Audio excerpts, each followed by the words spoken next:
बिस्मिल्लाहिर्रहमानिर्रहीम। अस्सलाम वालेकुम डियर स्टूडेंट। आज का जो हमारा टॉपिक है उसमें हमने जस्ट दो कैटेगरी ट्रेड्स की डिस्कस करनी है।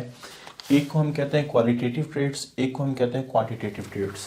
तो इनका डिफरेंस जस्ट आज हमने डिस्कस करना है कि दोनों में क्या फ़र्क है, क्वालिटेटिव ट्रेड और क्वांटिटेटिव ट्रेड।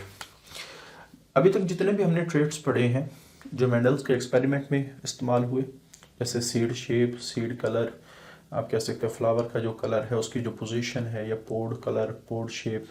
तो इसी तरह आप कह सकते हैं कि हमने फिर एबीओ ब्लड ग्रुप सिस्टम पढ़ा, फिर हमने जो जैपनीज़ 4 o'clock पढ़े। तो अगर उन सारे ट्रेड्स की हम बात करें तो उसमें जो हमारे पास उस ट्रेड की जो वैरायटीज़ हमें नज़र आ रही थी वो बड़ी डिस्टिंक्ट थी। जैसे सीड कलर के हवाले से राउंड और रिंकल्ड, तो दोनों कैरेक्टर के अंदर वाज़े फ़र्क नज़र आता था। देखने से पता चलता था कि ये राउंड है, ये रिंकल्ड है। तो ऐसे ट्रेड जिनकी वैरायटी बहुत ही ज़्यादा डिस्टिंक्ट हो, उनमें आसानी से फ़र्क किया जा सकता हो, तो उसको हम कहते हैं क्वालिटेटिव ट्रेड।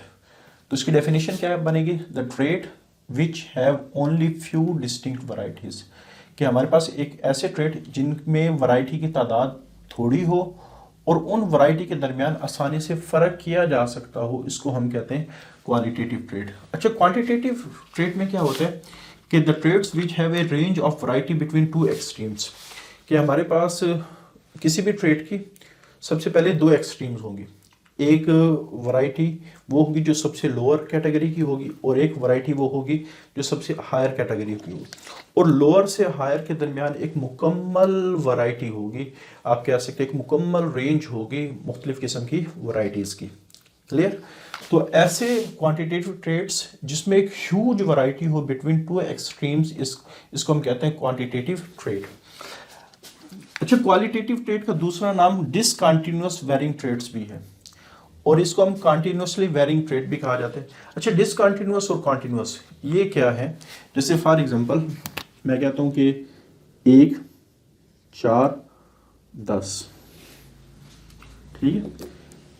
तो हमारे पास 1, 4, 10, अब ये जो 1 और 4 है इनमें बहुत ज़्यादा फ़र्क है, 4 और 10 में बहुत ज़्यादा फ़र्क है। तो हमारे पास दरमियान में गैप है कि इस दरमियान में कोई चीज़ मौजूद नहीं है, तो इसको हम कहते हैं डिसकंटिन्यूअस वेरिंग ट्रेड, या डिसकंटिन्यूअस आप कह सकते हैं वैरायटीज़ भी कह सकते हैं, या क्वालिटेटिव ट्रेड्स भी कह सकते हैं।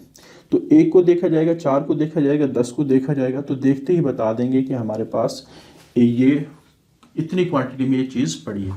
लेकिन अगर हम इस तरह की बात करें 6, 7, 8, 9, 10, तो यहाँ 1 सबसे लोअर वैल्यू है, 10 सबसे हायर वैल्यू है, और दरमियान में एक कंटिन्यूअस रेंज है।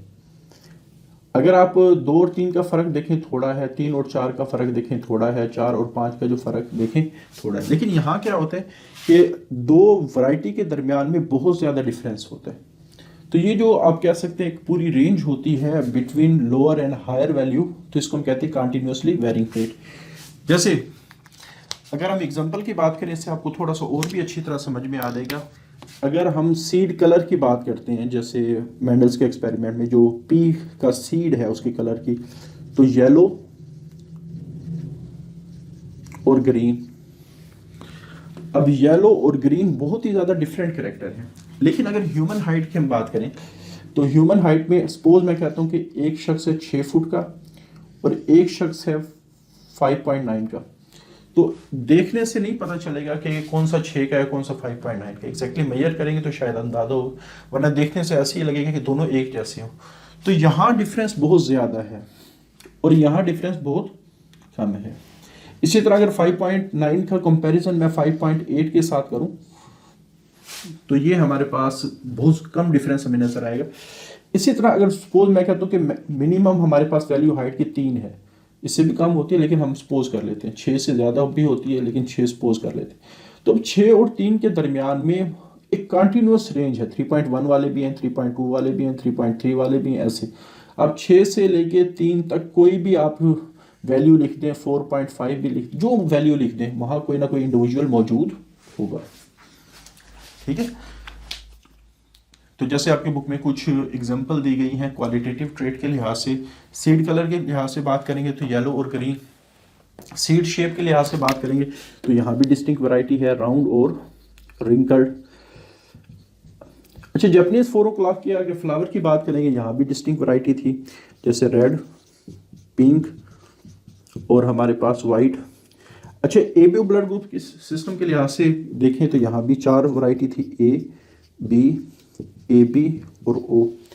तो यहाँ जो वैरायटी के दरमियान डिफरेंस है वो बहुत ज़्यादा है और बहुत वाज़ेह वैरायटी हमें नज़र आती है। लेकिन यहाँ किसी दो वैल्यूज़ को जो एक दूसरे के करीब है उनको उठा के देख लें तो डिफरेंस एक तो स्मॉल होगा और लेस स्ट्राइकिंग, हमें पता नहीं चलेगा कि वाज़ेह हमें नज़र नहीं आएगा। अच्छा, सबसे पहले क्वालिटेटिव ट्रेट को स्टडी किया था मेंडल्स ने, और जो क्वांटिटेटिव स्टेट, ये जो स्मॉल वेरिएशन है अमंग द पॉपुलेशन, उसको सबसे पहले ऑब्जर्व किया था डार्विन ने। अच्छा, उसके बाद जो क्वालिटेटिव ट्रेट है, चूंकि इसमें वैरायटीज कम होती हैं, इस वजह से समझा ये जाता है कि इन ट्रेट को एक जीन्स के जो मुख्तलिफ अलील हैं, वो सिंपल 2 अलील भी हो सकते हैं या मल्टीपल अलील भी हो सकते हैं। जैसे हमने बात की थी सीड कलर में, सीड शेप में, जापानीज 4 o'clock में, वहाँ जीन एक था, उसकी 2 वैरायटी थी। लेकिन जब हम एबीओ ब्लड ग्रुप सिस्टम की बात करेंगे, यहाँ 3 आप कह सकते हैं अलील एक जीन के काम करते हैं। तो क्वालिटेटिव ट्रेट आमतौर पर एक जीन्स की जो मुख्तलिफ अलील हैं वो उसकी एक्सप्रेशन कर रहे होते हैं। लेकिन क्वांटिटेटिव ट्रेट में इतनी सारी वैरायटीज को कंट्रोल करना, इवन एक जीन जिसके 300 के करीब अलील हों, वो भी इतनी ज़्यादा ह्यूज वैरायटी को कंट्रोल नहीं कर सकता। इस वजह से जो हमारे पास क्वांटिटेटिव ट्रेट हैं, they are controlled by many genes. इनको पॉलीजेनिक ट्रेट भी कहा जा सकता है क्योंकि काफ़ी सारे जीन्स कंट्रोल कर रहे हैं। अब ये पॉलीजेनिक है क्या? कोई भी ऐसा trait which is control by many genes is called as polygenic trait.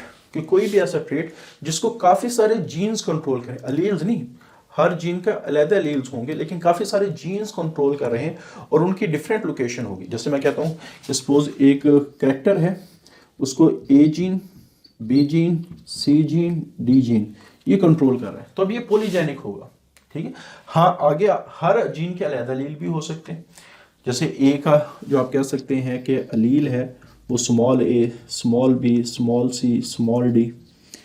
तो इसका मतलब ये होगा कि ये जो हमारे पास पॉलीजेनिक कैरेक्टर जो मैंने यहाँ एग्जांपल लिखी, अगर हर जीन के 2 अलील लगा लें तो इस कैरेक्टर को 4 जीन या 8 अलील कंट्रोल करें, क्योंकि हर जीन के 2 अलील अगर सपोज हम कर लें तो ये 4 जीन या 8 अलील इसको कैरेक्टर को कंट्रोल कर रहे होते हैं।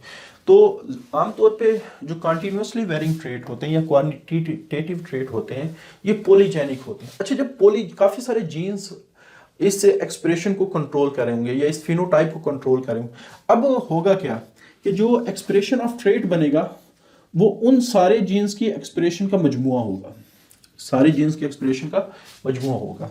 पहले इसको एक छोटी सी एग्जांपल से समझिए। सपोज मैं कहता हूँ कि हमारे पास एक बॉक्स है, एक शख्स इसमें 100 रुपये डालता है, दूसरा शख्स इसमें 200 रुपये ऐड करता है, तीसरा इसमें 500 रुपये ऐड करता है, चौथा इससे 400 रुपये निकाल लेता है। ठीक है।